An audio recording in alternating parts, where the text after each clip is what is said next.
Mga boss, ito yung abang natin ng weatherproof outlet plus point. So may nagtanong sa atin paano daw natin to makikita sa plano. So ang position ng building mga boss, ito yung dulo na poste at ito yung pangalawa. So titingnan natin dito sa plano. At ito yung plano natin mga boss. Ayan. Bali yung plano natin, ayan, pahaba pa ganun. Ayan. So ibig sabihin bibilang tayo ng poste mga boss galing sa dulo. Ito yung dulong poste mga boss. Ayan.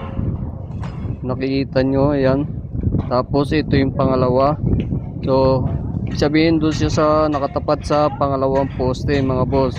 So ito yung plus point na outlet natin mga boss. Ayan.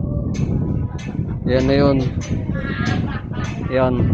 Tapos ito naman katabi niya mga boss. Ayan. Meron pa siyang katabi pero ibang serkito siya mga boss. Ito yun mga boss, oh. Yan yung katabi niya mga boss na outlet. Ayan. Sana may natutunan kayo sa video to. Maraming salamat.